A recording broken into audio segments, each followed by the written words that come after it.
Welcome to WideNet Gaming, taking another look at Void Bastards, this time in depth, looking at the gameplay. I play this on hard, not on Iron Man mode, and I didn't do any restrictions, but all of this stuff you can change along with the tutorial. So this is the customization kind of experience that I was talking about in my review. The beginning, there is like cutscene in the beginning and in the end, and then they have the comic strip style as you get each of the checkpoints, which is the parts that you collect throughout the game. And quickly, again, reminder, this is going to be spoiler heavy. I'll be talking about everything, but these reviews are good if you're looking for just more information about the game, just kind of everything. So starting out, you have the death loop. If you skip the tutorial, the guy always dies in the tutorial, and then you restart as another prisoner. There's the two vehicles. You have two spaceships. You have the Ark, which is the big spaceship, and then you have the STEV, which travels to each of the derelict ships where you collect all the parts and pieces and everything. On the left here, you can see his bio stats. All like little funny things, like one thing is if they steal something, like they get a bonus, like with food, or like they do little connections like that. But the care package you always start with. There's a default care package, and this is something that you can upgrade with your equipment as you get those pieces together. The humor in the game is great. It's kind of this dark comedy, like the ship's computer will say things like he doesn't have an identification card. I mean, of course he doesn't. He was just rehydrated.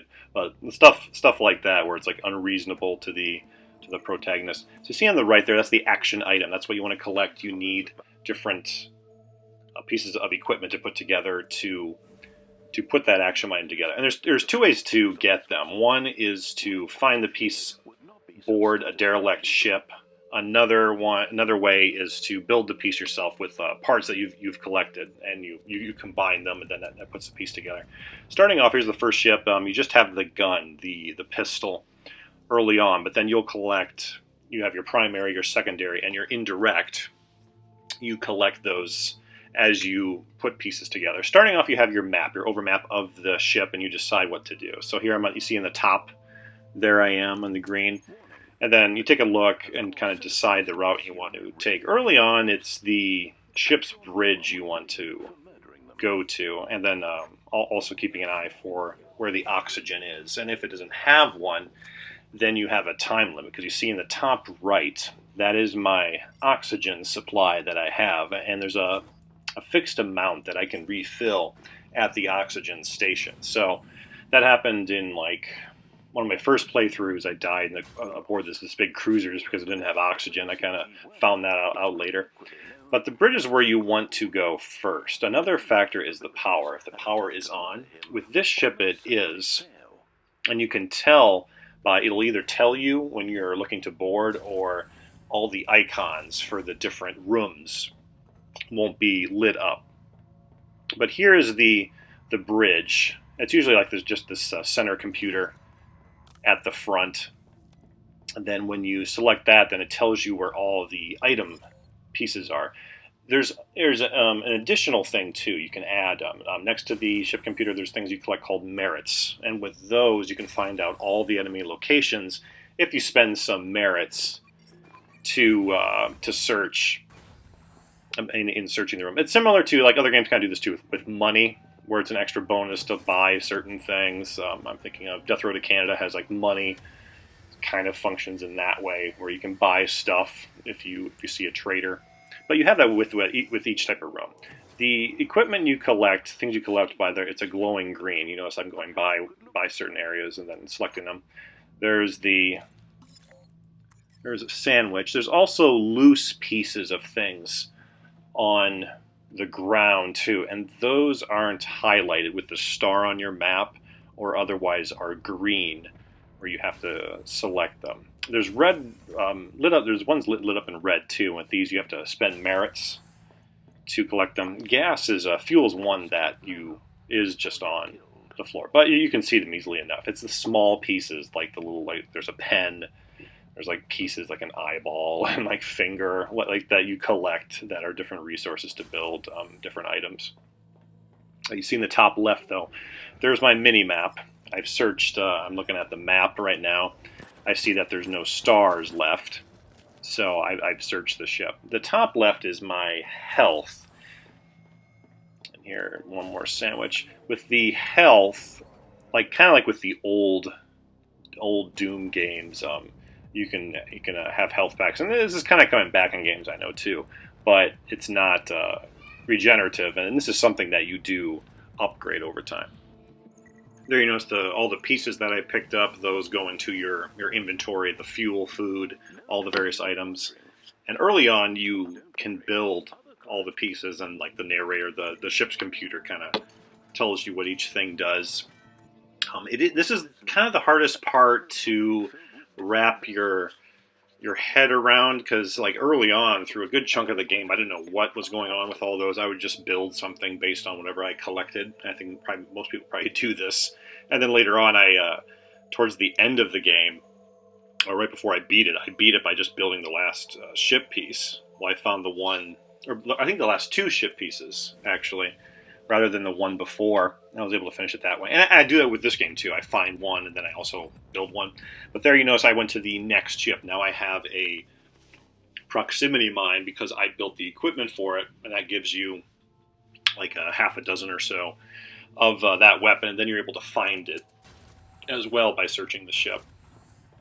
But always the same. When you board a ship, you're going to get the layout, and depending on the conditions, like if it has power or whatever systems, like if there's a bridge, if there's oxygen, like radiation, if that's on it, like you're going to see all this stuff.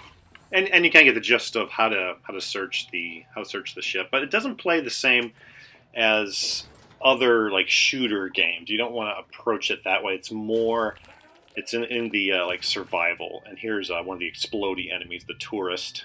It's kind of like the ticker from Gears of War if you played that game. But you want to approach it more that way, because you don't have infinite ammo, and there isn't a lot running around, but there is all the different weapons too. There's another parallel to older games where you have lots of weapons, but then you're running out of some. And some weapons are more useful than others, but you can use them all. And it depends on like the type of enemies that you're fighting, or the type of things on board. Like if there's turrets, you want to have the zapper, because that disables the turret for a while, and then there's other things that can combination. Here I am with the ship's computer. I'm not bothering with finding the enemies. It's still early on. When you, where I was just at the map though, you saw that really big star that shows the important item, the one listed when you're going to board an area. It always tells you the types of enemies and the number. It'll say like few, many, some, and there's even tiers to them too. Like there's the veteran of certain enemies, and like the color is a little different. They might be orange to show that they're more powerful.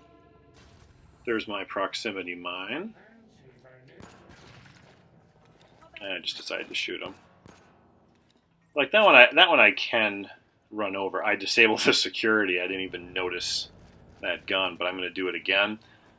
In my other game, I was able to hijack the turrets for a price and then do it again. I stepped on an oil slick here, so I'm kind of moving around quickly.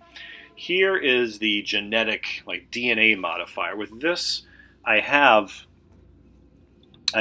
certain skills. I can either add something or I can take away a negative. And it depends on like the negative, if it has much of an impact. One of them is you hear voices, for instance, which isn't as big of a deal. But like other ones where like you don't have like a mini map, or I think like even colorblind. I thought that was one. I didn't get that one, but that's like Rogue Legacy. I know that was in that game. You see in the mini map of those stars that I have on the top there, and a little blue line shows the doors that I walk into. It may seem like early on when you're playing it, it may seem repetitive because, okay, you're on a ship, you're walking around, and you just collect the same item. You're doing the same thing. There's the coffee that gives me an extra bonus and firepower. But there's all the variables that can happen at any time. And since the game is simpler, functions in a more simple way, they're able to stack kind of all of these together, and they work as well. Meaning you're not going to have like issues with glitches, or if you're going into like certain ships, that they have to limit the type of enemies that they have.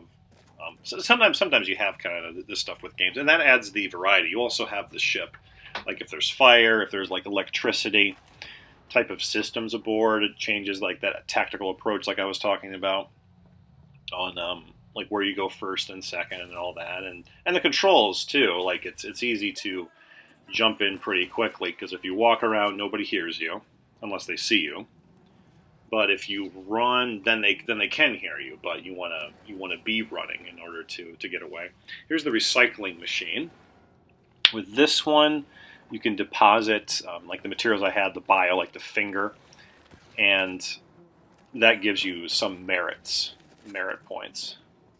And here I'm looking for the 2 stars, and this is one of those more random systems. The ones that will usually be on a ship early on the bridge. That's pretty consistent. The FTL, the faster than light drive, that has the fuel. Like certain items are going to be there, like the coffee area is more likely going to have food. Now, quickly looking at my salvage items, the main one, the FTL thing I have, the hose, the fuel, and the food. You see my inventory on the left, and all the items too, like coin, whatever. This gets converted into certain types of materials. There's a bar that goes by each equipment showing the progress of how close you are to building an item. And then there's a parts locker too. You're able to look at the like my bio, slag, other items in order I need to build them. Always going forward though. You see the arrow, the line. There's only one place for me to go, and then on the right I have enemies. I have some for the janitor. I have a piece, and certain enemies are going to be worse than others. Janitor, Jubes, tourists aren't as bad fighting against, but like items like the enemies like the screw, that's a main one. But later on though, you get certain weapons, and there's usually not a lot of them, so it can be worth even going on these ships if you have enough ammo, like with certain guns. Here the power is off too. Like you notice it's all red, and this also means the gun turrets are off. Enemy health damage it works in the like classic fashion of you shoot in the head, they're going to take more damage than like body or the leg, that kind of thing. But there's lots of loose items. That one's red, for you can't really tell with the red filter. That one's red. I'm not able to open it.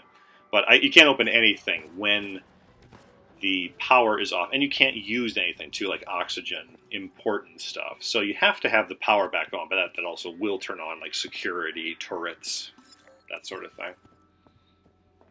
And there are similar type of ships. This is the LUX, like luxury derelict ship. This one has the rooms on the side that you're able to go into, and different kind of items too. There's going to more often be food, and then a lot of parts on these type of ships. And then these hallways are always on there. But with enemies, you want to avoid, if possible, and always be managing like what you have for ammo and items like that, which impacts your approach to searching or boarding any of the ships. But with this one, this is the type of ship that I die. One thing you can tell too, if you're on the other side of a door, there's this comic book kind of step, gurgle, you'll hear based on the type of enemy. And like if it's a screw, it's stomp, to let you know it's a big one. A couple of other enemies that they have too. There's one with the shield. I can't think of the name. And then one that reminds me of the flying skulls in Doom. But it is a bunch of them that attack you. That's one of my least favorites. I'd say that one is my... and the spook. That's one that jumps around. That one's annoying too for managing your ammo. A little bit easier to run away from, but you have that issue with the ammo with those. But the one with the heads, I think that's my least favorite because it takes so many shots, and they come out. Yeah, the only good thing is they can't open doors. Though there's certain things like that. The one with the shield, if you chuck a grenade behind them, like you can't shoot them from the front, but you can chuck grenades. And the items are like the ammo that you have for the guns. You're thinking you're going to have a lot of pistol ammo, because that's your basic weapon early on. But it depends what you collect. Like one of my games, the cluster flak. Launcher, I had a lot of those and a lot of grenades, so I was using like that as a primary weapon, and it just depends what you get. Here I'm back to the recycling, and the layout is the same for like the same systems. Like with the recycling, it's like a garbage dump sort of a place. You see all the garbage, and then the little symbol on the top left there, you can see that's for the recycling. But they emphasize not to have to search the entire ship, like with a roguelite too. You don't want to do everything on every ship, or board every ship, or even do everything on it. You kind of get the important stuff like fuel, food, because that allows you to keep searching. I mean, as far as you need to go, really. And this one had the benefit of all the guns are off, even though the power was off. Like that was one of the benefits there. That's why that turret is off in the corner there. It gets a little bit complicated. You got to read. It's not a lot though. It's a couple lines of text that you need to read when you're going to board a ship to see what it has on it, if it's something that's going to impact you. But here I'm looking at my health and then my air, so I'm starting to run, trying to get out. My health is getting a little low. And I decided, not to bother with certain things. I had the fuel. I had most things I needed. And you can always search the next one. The farther you do travel, though, through the game, the harder that it gets. And then this is the loop. You're always, ship, collecting, back to the STEV, and then going to the next location. And materials is also something where it just depends. Here I'm getting my next piece, but the progress of it is done well. Like you get the all the basic items early on. Like you'll get the indirect, your primary, secondary, indirect, like the common ones you'll get early on, no matter what, like just by boarding the first few ships. And it's not so hard either. Like there's enemies like Juves and janitors and the tourists. That's all of the ships early on. Then later, you also have things going on in the overmap, like with pirates, void whales, which can damage you, and then benefits too, like that will contain materials where you can get fuel, you can get food too. So early on, you're going to be boarding every ship, but the materials you see above the pieces. So it goes materials, pieces, types of enemies, and this one doesn't have any status effects. Those 3 bars below, you notice there isn't anything. Now I have my indirect, which is a zapper. The labeling, there's not really too much of a point because they can all just function as offensive weaponry. Like here I decided to go with the stapler, which is like the shotgun for Void Bastards.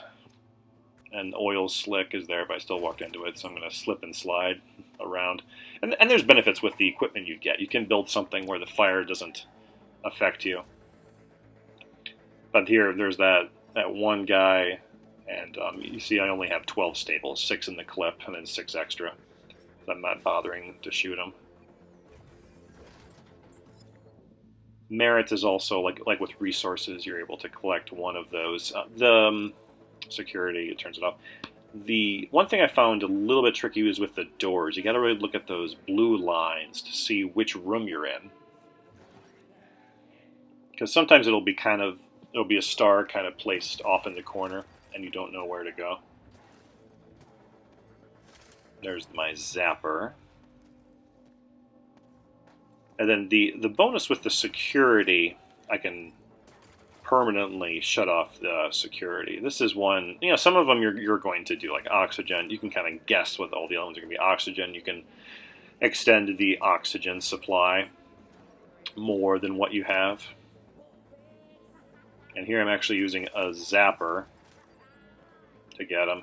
Explosives, I find, are more useful. They're kind of more your more common ammunition, because they guarantee to take out an enemy or a group, and you get a bunch of them compared to like a lot of the ammo. Like, I don't think I've seen a game where, I'm trying to think, you use your explosives more because they're more plentiful. There's a spawn point there, like where enemies can come in. Locking doors, I haven't meant to talk about that yet. On the bottom part of the door, you can lock the door. This is something that you can upgrade also too. If you get equipment, there's the gun. And I'm sticking to explosives. I have a zapper, but you often don't remember what to use in when you're in the heat of combat, which kind of thing to use. And I don't have the thing where I can hijack it either. Hijack it, but this is where he gets me, I believe. Yeah. So here's the first time I died. This is why I didn't want to do Iron Man, but like hard is kind of where I'm at difficulty wise.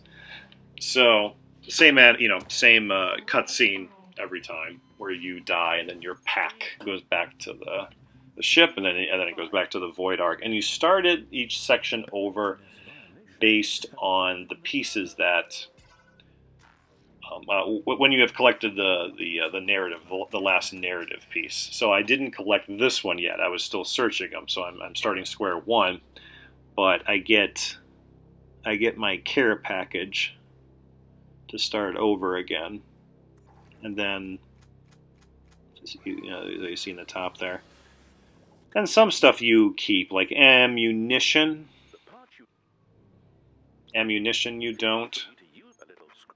But like my some of my materials, I'll keep some of those. But at least you start over from the beginning. Like you see day 5 up there, but I'm still at Nebula Depth 1 of this for this checkpoint, and that one had the screw, so I'm going over there. And your equipment, so I still do have all my guns, and then it gives you some, based on your care package, some ammunition. I skipped through the loading for this game. It's not really that long, just what was unnecessary. You're looking at like 5-10 seconds max if you're doing something.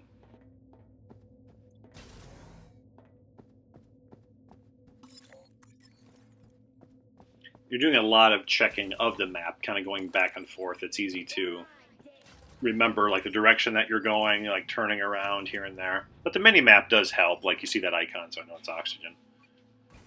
And the funny dialogue here, like those guys call me Dickwad. There's that red. Sometimes the doors are locked randomly, and you'll see a red line instead of the blue to let you know if it is locked. Here's a pet, kind of a toy section that they have, and you'll have certain things in like a toy section, like there's a hole card and batteries, because it's a toy section. But with this one, you still have, early on, the bridge will be in the front, and then you'll have the FTL in the back. There are how many credits I needed to unlock the red locked container there. Yeah, there's more Juves in this one. You'll sometimes have a lot of them, but they're your grunt. They don't take too many hits to take out. But the overall, like the interface I liked about this game. It's easy to get into. It's not like there's a ton of reading, or like you don't like the graphics, or it's too dark, anything like that. Like that's really negative. It's an easy game just to really jump into. It doesn't require. I mean, it's a first person shooter too. The only thing would be that it's not going to have those modern mechanics that you see in games with like a regenerating shield. Like you can sprint, but you're doing a regular walk, but not like going to cover here and there. It's more like sidestepping back and forth with the enemies and how they fight you too. It's a game of like how many hit points they have, what you're doing. And this one was had friendly gun turrets. That's why I get that gun turret. That's what I did a lot with the game that I beat. Is I would take over those turrets, especially in a larger room, and then you can lure enemies there. And it gets more complicated too. There's a gun like the Rifter gun. With that one, you can take an enemy or equipment like a gun turret, which is going to be an enemy too, and then you can place it somewhere. I think you see, like the classic one is like with the screw or certain enemies, putting them in the airlock and then letting them out. But you can do this with guns also too. You can put them in a large room and then you can activate them. Like you use the credits, and even ones you've taken over too. Withholding information makes every citizen poorer. Yeah, so here's an example of me using explosive. They haven't seen me. And then just a couple bullets for the extra guys. Yeah, and this works with low level and higher level enemies too. The only real tank one is the screw. All the other enemies with like an explosive, you can take out a couple. It's possible to do. The one with the shield that's blasting at you, that one is a bit harder, but you have items. You have items like the cluster flak, or you can just chuck a bunch of grenades too, and you're able to take out a bunch that are confined in, and you can lock doors, so that are confined in a room. Then you're good to go. There, that one's set off, so then it got me. You have this pup bot, usually at least once in the game, usually early on. This gives you like some equipment. I always only see one of them for some reason. So now I collected everything. I'm just running back. And people can, like the other people can hear me. One thing you do forget is with the stars is if it is one where you need credits. That one I'm remembering it. So I know like that one star that I saw on the map, I can just avoid, and I can go back to the spaceship here.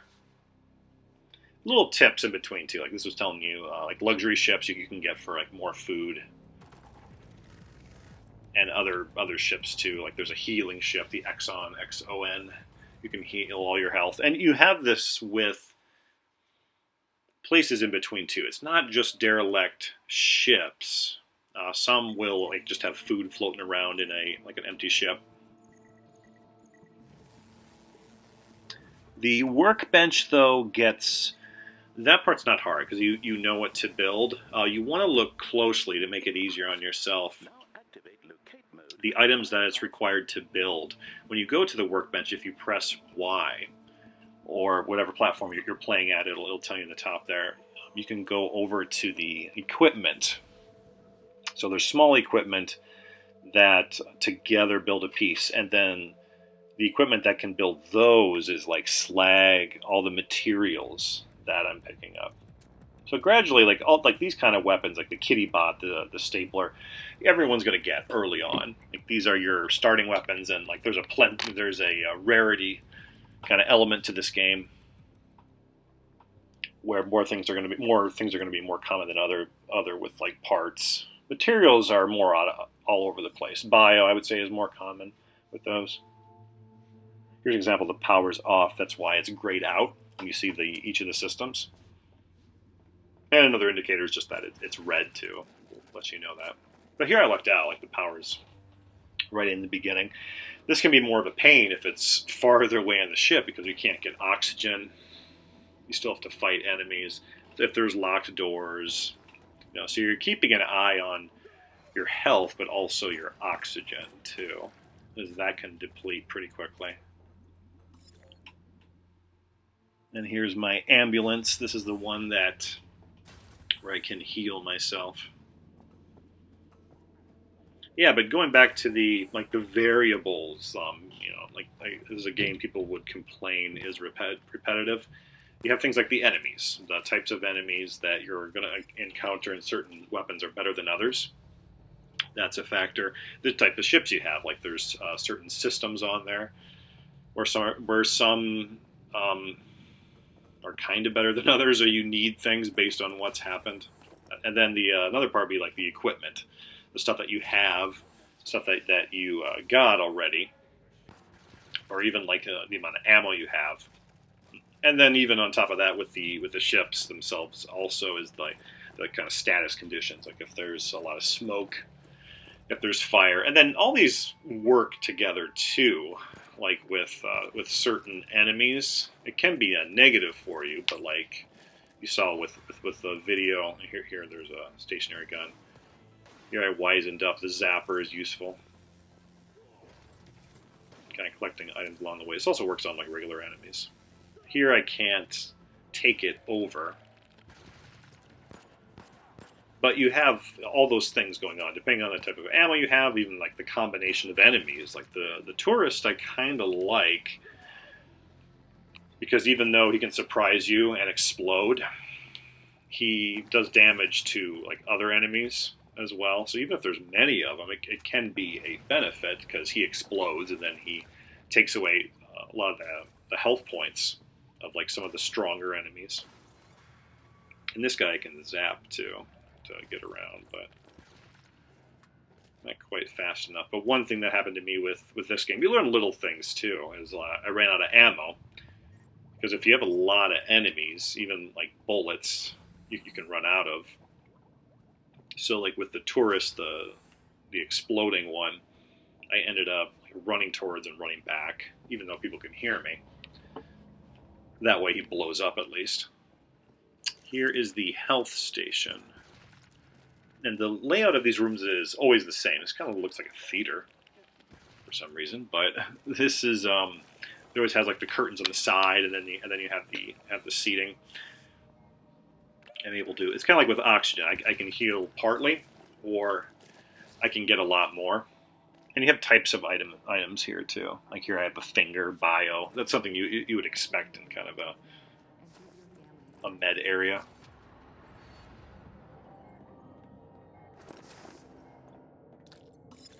Yeah, materials on the floor though. That like those are easy, very easy things to miss.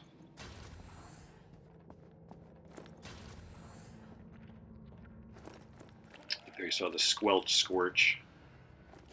Each enemy has like their unique comic sort of sound.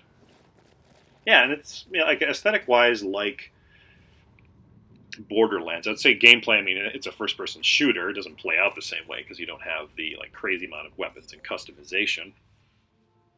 But you have that aesthetic. One game I didn't mention though, that is like Doom, Teleglitch. If you've played that one, that's a top-down, 8-bit style, much more hardcore than this one. Like it's pretty quick, and you can die very quickly. Where it's like that one's more about skill. Like you still have the collection of different ammo resources, and you put stuff together, but it's more of that like sense of dread. You're gonna die any instant, and there's a variety too with the like kind of roguelite genre. Like it's more of a recent term. Like all games used to be that way, like NES games, where you would die and that was it, and you have to start over, and then they had like checkpoints and all that, but it was kind of like that even like with Doom too.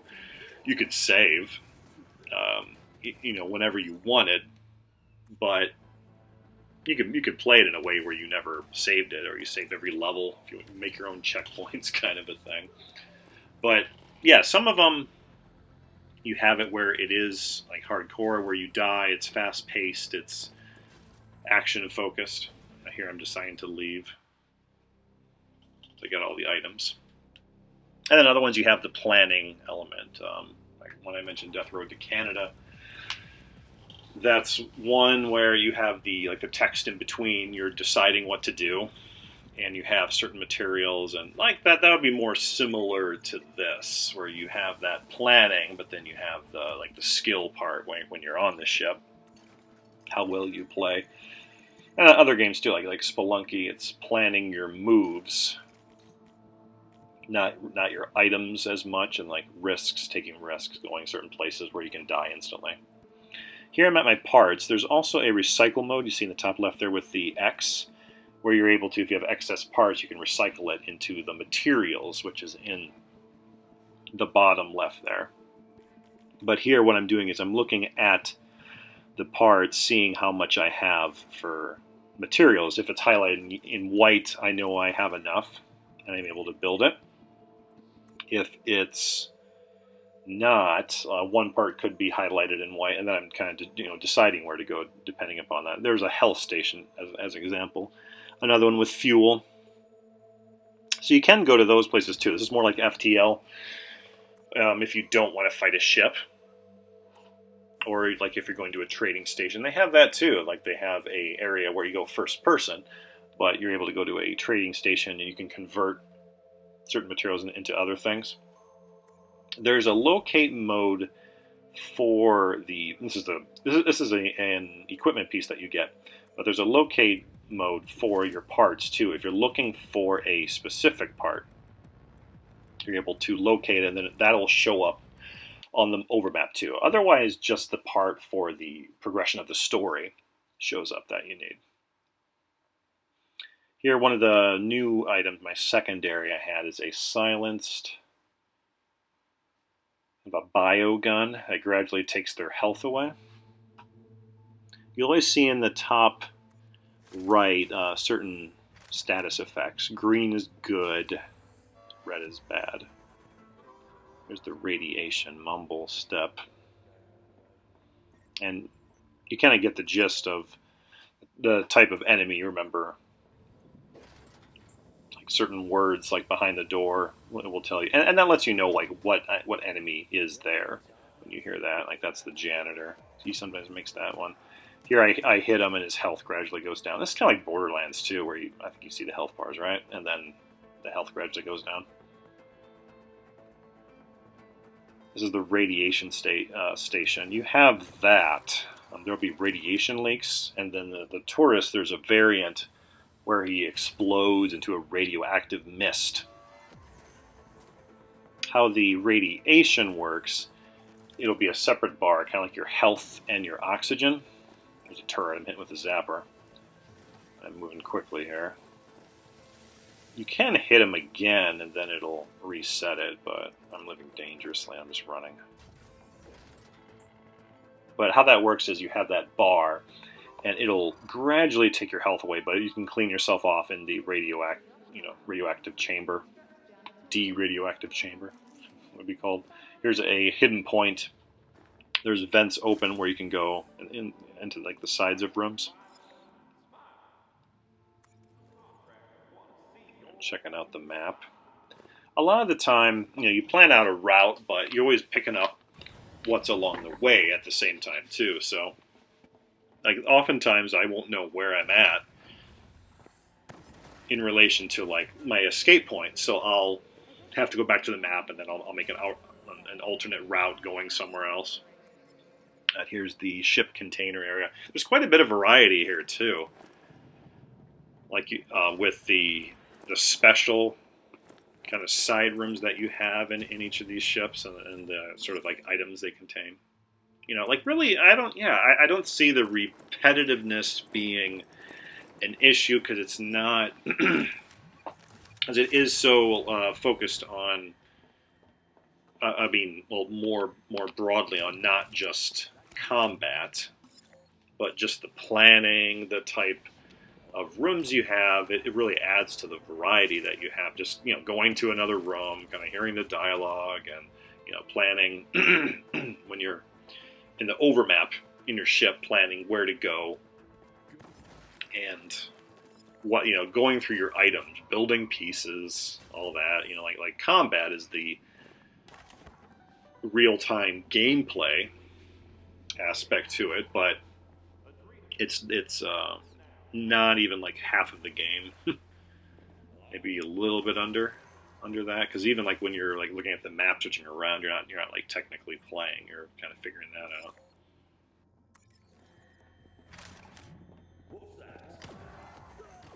Most of the time when it is red. The first game, the one I beat, I did open a lot of those, just because I didn't know merits were more valuable, but I also collected a lot of merits too. Same thing with the turrets. I would activate a lot of those, and I'd be in good shape. Here I'm trying to get the fuel. Fuel and food is always worth it, but like you'll find yourself sometime you'll have a lot of fuel. Now here I couldn't see on the mini map until I was closer to the object. I can see it on my big map. Here I'm locking the door, only way out, so I got to eventually get out. My common tactic is throwing an explosive when you have a bunch of enemies on you, locking the door and waiting, like with the cluster flak. Especially, yeah, the humor's great. Like cluster flak. Doesn't take much imagination to know what that. But they are saying. Bushwhacker is another one for the proximity mine. Yeah, but there's parallels with other games. You won't see some of the other weapons, but they have like an automatic one, a launcher. There's another one, and then the pistol, of course, which is what I started out with. Which is like the radioactive, the toxic one. I mean, grenades too, like the indirects, the electric kind of disabling gun that you have. The kitty bot, which throws a distraction that enemies will go after, then it will explode like when they've shot it up. In the top right, you can see like things that you've collected too. Like there, I collected a kitty bot and a ship piece. Sometimes you'll find other items, like with the fluid tanks, you can guess what's going to be here. Fuel. But then also other pieces too, like so. You get the gist of that, kind of what could potentially be in each area. And here there's two. Sometimes you'll have that. You'll have a couple stacked on top of each other. Really just like that. And then loose stuff too, you always want to keep your eye on. It's easy to tell though, because it has that little white sprinkly stuff around it.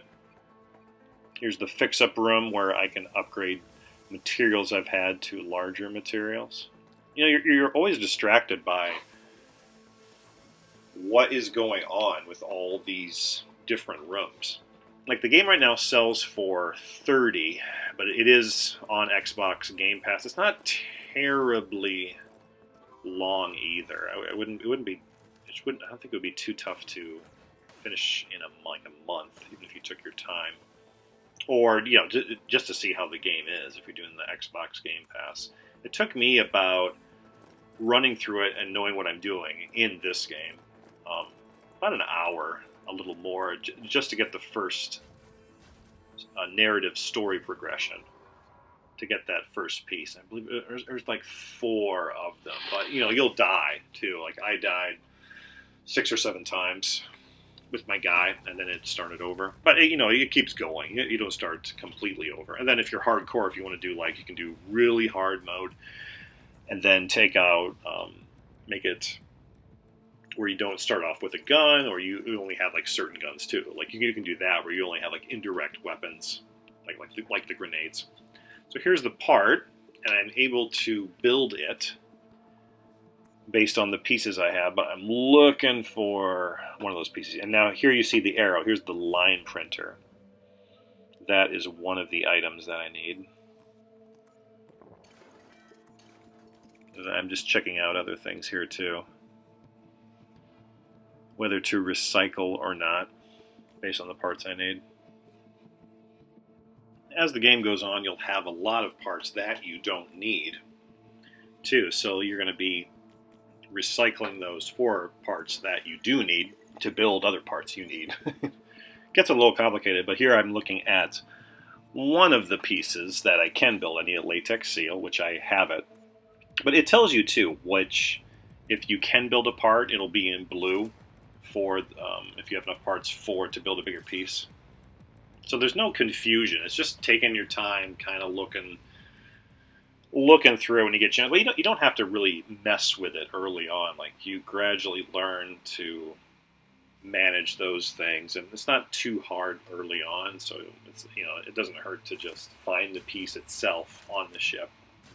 Here it's all dark. This is one of the status effects for the derelict ships. Some benefit the enemies, and some can be a pro or a con for both of you, like the fire, the electrical. This also affects the enemies. They can be stuck, permanently electrocuted, like I had that with the screw, which is the big one. or he's stuck in an area. So it can be kind of nice to have it, even though I could run into those too and then also hurt myself. But here's one where it's a little annoying. And I'm trying to get through, and I'm managing my stapler ammo. The one gun I don't really like, I don't like the biogun much. Its usefulness is just to hit an enemy, and then he can't hear you, and it doesn't affect him or impact him. Here's a kitty bot that I threw that runs around. And it gradually takes away their health. Like higher health enemies, it can be useful, but there's a lot of, most of them are lower in health. You have just the higher health one with the screw, and the rest you can dispatch with explosives pretty easily. Layout, you have similar things. Like there's always a pane of broken glass that you're able to go through. Like this would be the more repetitive nature. Maybe the enemies, like the janitor and the Juve, you're going to see more of those, but not terribly much like as in other games. Because it's not so combat focused. You want to avoid combat. It's more survival focused, and the numbers of those change as well. And you have other weaker enemies that mix and matches so often. Here I got the tourists. Sometimes they'll sneak up on you, like that one did. He was in the side, and then you can't see him. But it kind of forces you to do that run sprint. And here's an example of if there's a camera, I can't see the camera at all because it's all dark as I'm walking through here. But fortunately, like the status effects, because of the aesthetic, like in other games, this can just ruin it. Where it's not, I mean, unless it's the point to be kind of like hardcore at that point. But it can ruin it because it's a huge hindrance where it affects everything. With this one, it's still more minor. Even though it's dark and you can't see as well, I have little things to aid me, like the map, I know where I'm at, or the mini-map. These can be modified too. Like with certain characters, they may have a smaller, or they don't have a mini-map. That can be a huge negative. Like this one, not bad. With the health bars too, I'm able to kind of see where they're at, like how much health they have. But it's not like too easy either. Like it's still a hindrance. I'm kind of looking around. It's easy to get lost, especially later in the game when you have the bigger ships. Now there I decided there was some things I could have collected, but I got the line printer, which is the main item, and they'll let you know too. Like if I have picked up an action item, they call it, the ship's computer will let me know. Like he'll compliment me, and then when you leave too, like he'll let you know. And there it is on the right. Now once you get a part piece to kind of know that it's progressing the story, but besides all that, you'll see on the right the action item. Here I'm going to recycling and seeing how much I'll get for certain pieces. Sometimes I'll have two of them, even action items, and you can recycle them because you might not need them for a certain part. But so now the next piece, you see the arrow is off to the right. That's the next area I need to go to get that piece. Your route too, like with FTL, you're planning it out. I'm looking at what's a couple moves away, 3 moves away to decide where to go. In the bottom there, though, too, you have your health. What happens is when you travel somewhere, it kind of counts as a day, and then you eat one of the food as well as using one of the fuel. This uses up a fuel, but also replenishes your health. And this is like with parts, like with anything pretty much in this game, like your overall health too, you're able to upgrade, but then also the rate in which you regenerate health for resting. This impacts this part too. Otherwise, that's the only way to get health. Now there, I got zap charges. You even get ammo with some areas. Zap charges I find to be very useful because of the guns, and then you can just freeze enemies for a while. There I got 4 food. Gene Twister. This is one, if you see the little DNA code when you're going somewhere, it'll change your attributes. Green is good, red is bad. You see in the left there. Those were both changed. Sometimes you can just avoid the ships and just do the stuff where you get items, like get like fuel or food. And it can be worth it. But here I have 1 bullet in my pistol, so I'm sticking to my stapler gun because it's not going to help me out much. Oddly, I find the pistol to be one of the better weapons in this game, just because of accuracy. You'll have more ammo, and like the damage, like with the stapler, it's good. Stapler is one of the better ones too. I often just don't find enough ammo. Right now I have, on the left is my clip, and on the right is my total, 6 and 18. Here with the red, the power out. Certain events do happen more often, like the power being out is one. And other ones not as often, like it being smoky is one. Yeah, but even with these, really, I don't find it to be like, oh, this again, because there's other factors going on. Because like with the larger ship, it's not really the power being out; it's the distance from the oxygen, where you have to plan it out, or the benefit, like with the gun turrets, where you're kind of glad the power is out. Here I'm doing the classic, the run and then going back to. You could also do this, I think, with the tickers in Gears of War. Kind of reminds me of that.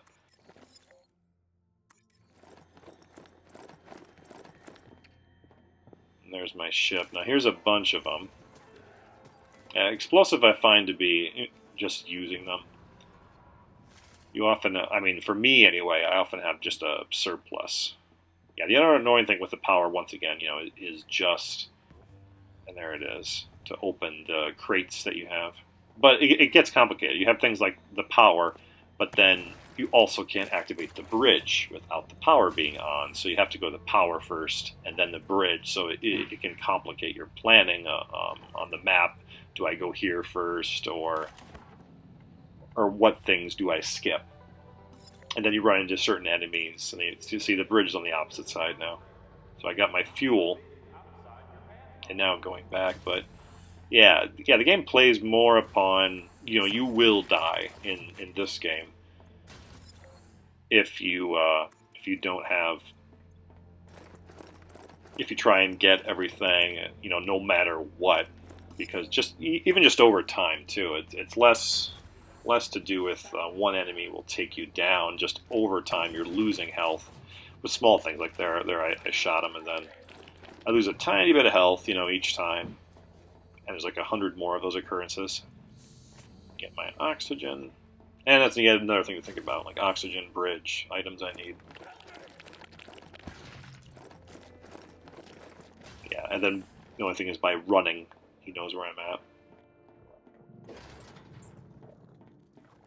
Yeah, and you'll have, random occurrences of you'll get more items, so you kind of pivot around using that more. Like my first game too, I had a lot more pistol ammo, so that made it a lot easier to go around. And I think you'll die sometimes too. Like I had a lot of ammo with everything, and then die, and then I'm back to square one. Then I can't use that weapon anymore. Here I can upgrade my materials. Upscale, they call it. Yeah, but really fun, animation. Anyone likes it, like this kind of comic-y, cartoony sort of animation. It makes it easy to see what's going on.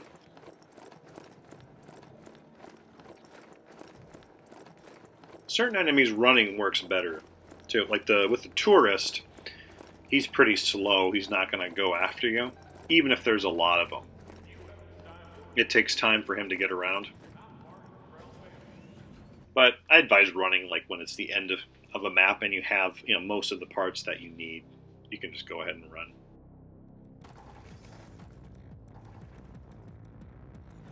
I got my salvage lake, recycling. I don't know if I'd like multiplayer with this game. Not a whole lot that you can do. Now here I'm fiddling. I'm figuring out my last piece here to try to build it. And find a location where I can get the pieces. Like the last one I needed was data to build my own. You know, I could go to a location and do it that way. But also, like, the farther you go, then the enemies get harder, and there's a challenge associated with that too. But like this one, what happened here is I was looking at my parts. I wanted to build the second part for my action item, and then I don't have to hassle with finding it, which is always easier. But then it affects like your ability to build other pieces. It's more to do with ammo than anything else. The guns, there's certain guns I don't like. All the standard ones are okay, but it's influenced a lot by the ammunition. Like all the direct weapons are fine. There's the automatic one that you run out so early, and it has less power too, like per bullet, like compared to the pistol, where you have that accuracy, and then you're able to shoot one after another. Now there's the screw. I'm not bothering with him. Some doors you can't lock. Don't have a broken lock, but I'm locking that side and going the opposite direction completely. And shutting off security too. You didn't see it. You won't see it with this one, but the sec bot is when a camera sees you. You can shut off security. That includes like the cameras and the guns. But if he sees you, then he hunts you down based on like where they did see you. It's possible to run away from him too. But he has a lot of health. He can damage you. It's kind of like the more high damage ones. I think the screws are worse though. Still, or about the same. With Secbot, I'm able to zap, and then by taking him out too, then you don't have to mess with the cameras. So there's kind of a benefit there as well compared to other enemies that are slower, and he's faster. So I suppose that as well. Yeah, but even with that too, like everything you can modify a lot of stuff. Like with the mechanical, the Secbot too, if you upgrade your equipment to a point late game, you're able to hijack the Secbot too, which is very useful. I never did that. The guns I did for a cheaper price, but not the Secbot. There, I'm getting my oxygen. And really, what you learn by playing the game and kind of the suspense is to just get the stuff you need, and then pick up stuff that's along the way. Here's the gun. I don't have it, so I'm just turning off security. I don't have to mess with it. And you kind of gauge it. Like, I'm not going to be back, so I don't have to turn off all security in case I have to go back. That's a traffic route or anything I got to walk through again. Here I'm getting the coffee. This I found to be the least useful. It's a short amount of time that you have it, and then you lose the power of it. Oh, there I picked up a torpedo. Torpedoes are used for pirates and void whales to take them out if they're in the same space. They're a real pain if they board your ship. When you're boarding a derelict ship, you're not able to. Then you have to fight them. That's killed me a couple times doing that. But my game, I had a lot of torpedoes.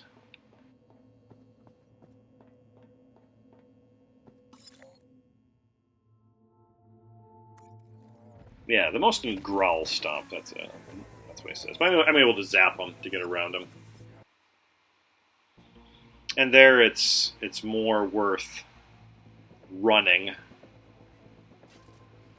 because you'll have that one enemy there, and he's slow. And then you can lock the door too. Like, that's a pain. If you don't get that door locked and he gets through, like with those spikes, he can damage you very quickly.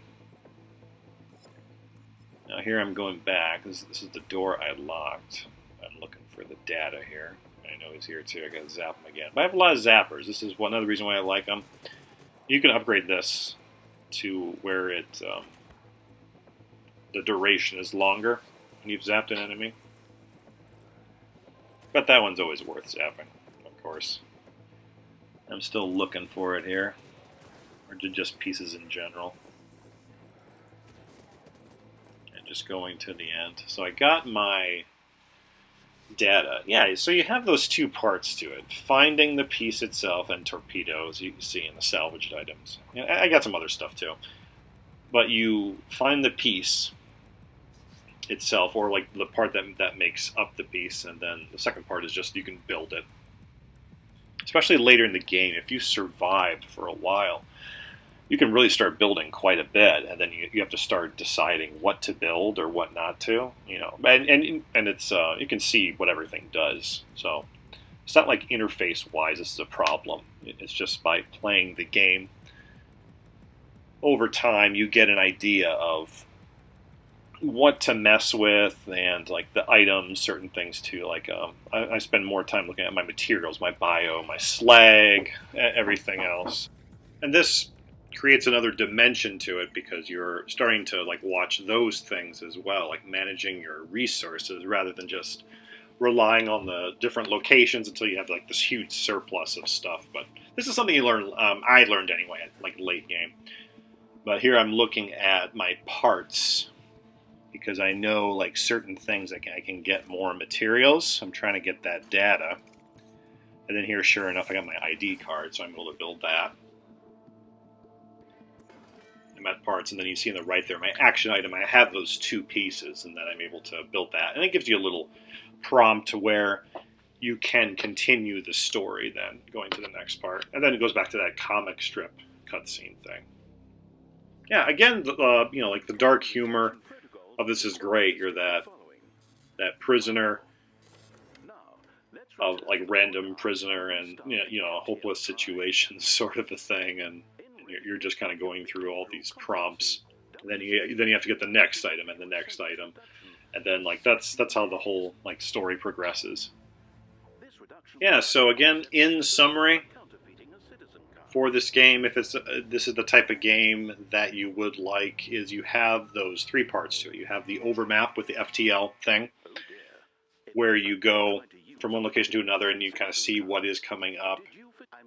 The parts aspect based on the parts that you have collected, things that you can build, what each item does, and then combat, which is the the main chunk of it, where you're deciding what weapons to bring, searching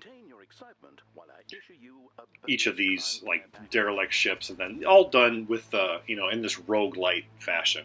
So, and more so than other games, and not just because it's on Xbox Game Pass, but it's an easy game to get into. It's like a very appealing, I would say, to the majority of people because of the aesthetic and things that you are familiar with, and you can ignore a lot of it early on. Like you'll learn naturally by playing it, and if you like it, you'll get into it anyway, like with the combat and all that. So like more than most games, I would say this is a game worth trying because there's so many parts to it, with the humor, the combat, all the fiddling, if you like that. But that ends like the first section. Here I have a checkpoint, so even if I die, I will go back to this section, finding this same part. Like, subscribe, tap the bell, and I will see you next time.